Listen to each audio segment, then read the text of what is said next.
You're listening to Lies and Half-Truths, tales written and performed by A.P. Weber.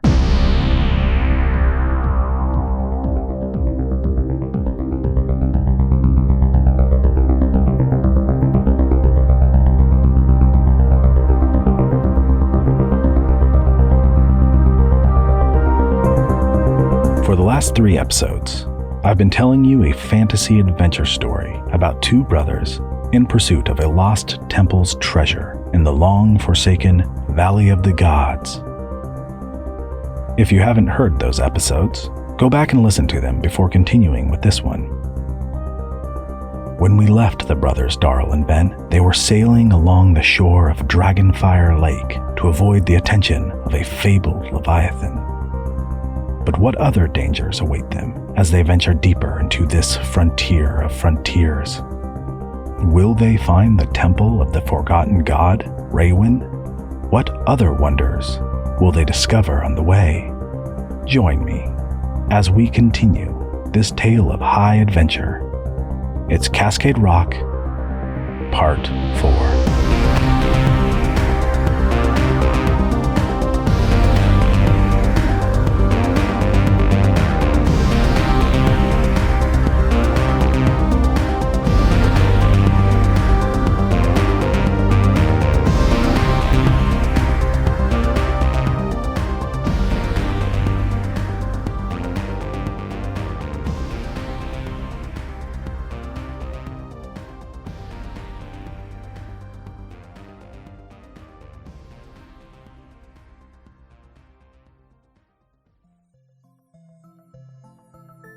Beyond the rock walls sheltering the cove, a gentle breeze pushed the mist across the open water in thick plumes and grasping wisps.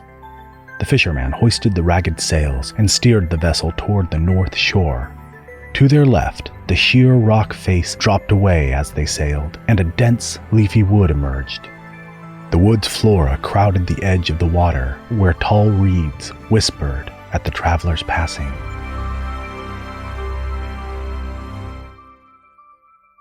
Ven rubbed his sore arms and looked out at the strange tree line. A dragonfly swooped by. Its bubble-eyed head looked to be at least as large as his own fist, its body as long as his forearm. He was about to make a comment on this alarming discovery when a red streak shot out from the tall reeds, ensnaring the insect and retreating as quickly as it had appeared. Gazing through the stalks where the viscous blur had emerged, Ven saw 2 high-set yellow and black eyes above a broad, frowning mouth. The creature's throat ballooned out suddenly, making a guttural, croaking sound. Darl nudged him. "Was that a toad?" his brother said as the boat continued to slip by. "That thing was as big as you are." Ven turned to the stern. Something, swimming swiftly just below the water, had bisected their wake and disappeared into the reeds where the great toad had been seen. He heard something like 2 boards clapping together, and then the blades of grass began to toss violently, accompanied by terrible sounds of splashings and thrashings. "How big did you say this Leviathan was, again?" he asked the fisherman. "That weren't the Leviathan," the fisherman replied, without even looking back to see. "Sounded like one of them great big water lizards." "Right. That's not what a Leviathan is?" "Nah, Leviathan's too big to come this close to shore." Ven looked out toward the center of the lake, at the mist-covered dark water. It seemed suddenly forbidding, and he felt grateful to be away from it. And yet, within this tangled coastline lurked any number of perils. Trapped between the dark water and the dark woods, slipping ever forward toward some unknown doom, Ven shuddered. They sailed on as the morning sun rose above the western white caps, and the mist evaporated or swirled away and tucked itself beneath the overhanging boughs. They followed an endlessly twisting coastline that regressed into tendrillous offshoots, bending and disappearing behind the encroaching trees. They swept by these offshoots as if they were the dark alleyways of some seedy polis. Ven slumped down on the bench and began to wonder if he had made a mistake coming out to this forsaken wilderness. "You look glum," his brother said, sliding in beside him and leaning against the boat's hull with one boot up on the bench. "Just wondering if we're actually taking the best course of action," Ven replied, and he was somewhat surprised by his own honesty. "What do you mean?" Darl said. "I thought anything was better than facing the crown of teeth." He made mocking claws with his hands on either side of his face, as if to indicate some frightening mask. Ven groaned. "How do you not know about the crown of teeth?" "I do know about the crown of teeth," Darl replied with a defensive smirk. "It's a crown that the Emperor awards to a loyal subject, and for some reason, it gives him the right to terrorize people on the frontier." "It's more than that," Ven said. "Why didn't you listen to the lore we were taught? It's fine for humans to change history when it suits them, but we Hafkin have to remember. Otherwise, we'll believe the lies they tell about us, that we're worthless, degenerates, we're homeless because we don't work hard. We wander the land because we're always running from the trouble we've caused, what they want to believe about us." Darl shrugged. "Let them. It's not entirely false." "You're missing the point," Ven yelled with sudden fury. His voice echoed off across the water. Something stirred near the shore, sending ripples to intercept the vessel. The fisherman frowned and shushed them. "Sorry." Ven lowered his voice. He rested his elbows on his knees and began recounting the story. "When the immortal emperor, or his ancestor more likely, depending on what you believe about the nature of his grace, when he first started expanding his territory beyond the kingdoms of men to the wild country, the frontier, the humans found themselves in conflict with the elder races, the Fey races, our ancestors. They saw the burrows and the fairy circles in the haunted, goblin-infested bogs as a threat. All that wild needed to be tamed. So they set about eradicating our kind, like so many pests in a cellar." "I know all this," Darl said. "Get to the crown of teeth." "The crown of teeth was wrought with some dark magic, the kind humans use, the kind that requires sacrifice and blood and fire. The Emperor would bestow it upon one of his knights to empower him to kill the boogeymen. The teeth were pulled from dead Fey, not just orcs and goblin types. There are smaller teeth set in the crown as well, the teeth of ancient beings of great beauty that would have been immortal if not for their slaying. In any case, whatever the magic in that crown, it did its work exceptionally well.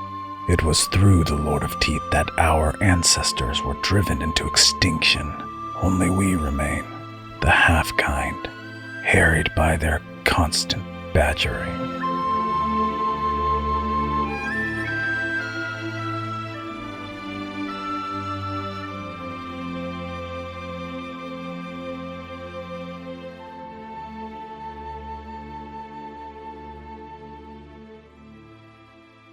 "Well, the Lord of Teeth is too busy badgering us now to bother with you," said the fisherman. "My people came here after one of the old Tooth Lords burned our farm." "Why does the Emperor keep bestowing the crown, then?" Darl asked. "If it's just causing trouble." Because humans are cruel, Ven said dismissively, even to each other. The fisherman scoffed at this. We're cruel. Your kind go around swindling poor people out here on the frontier. We can't barely survive the winter, and your lot comes along with promises of magical prosperity. All you gotta do is plant these seeds, or drink this elixir, or run naked in the moonlight. and good, foolish people give you more than they can afford and end up hungry. That's not true, Ven shot back. It's a little true, Darl shrugged. The fisherman scoffed again and waved a hand in dismissal. I know what's true. I don't need the likes of a couple lying half-breeds to tell me what's what. Maybe your story happened just the way you said, but ain't nobody better off because of it, except the Emperor and his blue bloods. Ven was about to make a counter-argument, to point out that every human in the frontier was in fact benefiting from the legacy of the Tooth Lords, but his brother held up his hands. Let's not argue. Maybe Baron Redway isn't so bad either. I met him, and he was very agreeable. You met him? Ven asked. Darl's eyes made that rethinking expression. Once. Once? Why do you do that? Do what? Repeat everything I say like it's a question. But an angry question. That makes me feel stupid. I just want you to think about what you just said. Really consider it. Darl opened his mouth, but then his eyes fell on something off in the distance behind them. Are there other fishermen out here today? He asked their captain. The captain spun around, but just then a curtain of mist passed in front of a small, dark vessel, obscuring it from view. I swear I saw a boat back there, Darl insisted. The fisherman cocked an eye at him. Not likely. The afternoon sun shone off the gleaming water as the day wore on. Darl kept an eye behind them, looking for the boat he was sure he had seen. The coastline kept twisting and turning and hiding itself behind trees and tall reeds. He prodded the captain to take them out into the deeper water so he could get a better view, but the captain flat out refused. I told you it ain't safe, the fisherman insisted. Ven seemed to side with the captain on this one. I didn't see the boat, he said, but there really might be something out there in the deep water. Darl groaned and finally let it go for an hour until he thought he saw a sail emerge from behind the tree cover in the distance. I'm not taking us out, the captain insisted, more angrily. Don't ask again, or I'm turning us around. That's actually not a bad idea, Darl said. I want to know who's following us. There's no one following us, Ven said. Let's just get to the temple and see what's there. The fisherman scoffed. You think no one has ever tried doing what you boys want to do? People stopped attempting to explore that temple when I was still young. It's a death trap. No one comes out alive. It's like it eats them, like it's a monster or something. Ven reflexively touched his chest where he kept the map secreted away in a hidden pocket of his coat. On the night Darl had submitted to arrest, Ven had stayed up late with his mother and lore master Gart, translating what they could of the inscriptions on the map. It warned of terrible danger, but maybe, armed with the information and the other inscriptions on the map, they'd be equipped to face that danger. We'll take our chances, Ven said. There were, after all, many dangers in the lands of men from which they had virtually fled, but far fewer opportunities to plunder a great treasure. The first sight of the temple came just after the sun crossed into its descending arc. In a wide cove, a stone peak appeared like some monolithic memorial set in a field of glass. The trees along the bank here towered on thick trunks, and their boughs spread out in great overlapping cumulus clusters, shading and darkening the water to a rich green. The captain steered the boat into the cove along the contours of the coast, all the while casting eyes askew towards the deep water. Massive branches formed the crooked beams of a leafy ceiling overhead, while the bow of the ship cut through a carpet of flowering lily pads. So, what now? Ven said. There's quite a stretch of open water between here and that structure out there, if that's where we're going. Keep your voice down, the fisherman said. We'll approach it from the backside. The water is shallower there. You've done this before, right? Darl asked. The fisherman's face looked grim and distant. His eyes drifted to the stone structure, standing in the unshaded center of the cove. A long time ago, he said, intaking a heavy breath. I had a brother once too, you know. He fell silent and then shook his head. You boys are lucky I don't care if a couple half-breeds live or die, because if I did, I wouldn't have brought you here. And you better get off the boat quickly, because I don't intend to stick around long. I understand, said Ben, but we do have a deal. Come back before dark, or you won't see any payment. I'll be back, he replied, but I don't expect to find you boys here when I return. They continued on beneath the shade of the trees, paddling gently through the dark green water to circle behind the monolithic structure. The captain maintained the tiller, his eyes leaping about on high alert. Darl watched the woods suspiciously, while Ven studied the temple. A disconcerting quiet seemed to hold sway in this forlorn cove. The lily pads bobbed with every stroke of their oars, and the ripples echoed out into the deeper water. Ven wondered what the motion might signify to the creatures swimming silently below the surface. Perhaps there was no great leviathan out there, but he had certainly seen the signs of large predators in the lake, and anything seemed possible in this haunted place. Now Ven could see a flat stone platform surrounding the monolith. Soon after, as they wheeled behind the structure, he saw a yawning, arched doorway. The temple now stood between the boat and the open water of the wider lake. The fisherman angled the vessel toward it. You boys will need to row as hard as you can, he said. We need to clear the deep water as quickly as possible. The Hafkin brothers swallowed and looked at each other. Just let me row, Darl said. You'll throw us off. Ven nodded, and Darl took hold of his brother's oar. Ready, the captain said. Darl grunted and pulled hard on the oars. They sped through the water, breaking out of the shallows into a narrow stretch of deep between them and the stone platform. Ven monitored their approach, glancing periodically down as the submerged portions of the temple structure became more visible. What stood above the water, he realized, was merely the top of a terraced ziggurat, a massive structure.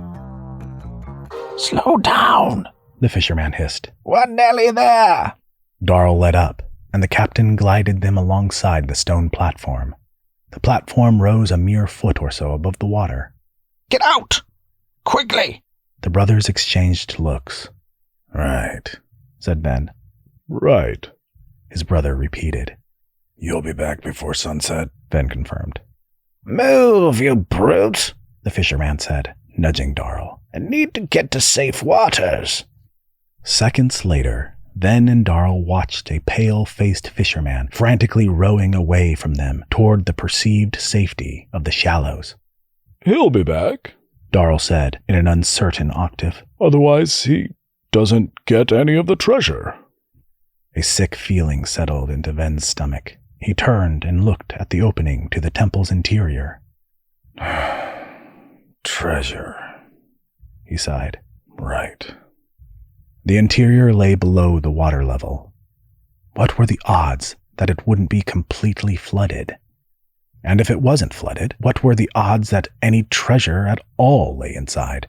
And if there was treasure, what were the odds that they could actually bring it out? He reached into his coat and touched the map as if it were a medallion of faith, a holy artifact. He brought it out, unfolded it, and squinted at the runic writing around their current location on the map. The first inscription roughly translated into something like, "In time, waters recede." He repeated the phrase aloud. What does that mean? Darl said, hoisting his pack on one shoulder. I don't know, but keep it in mind inside.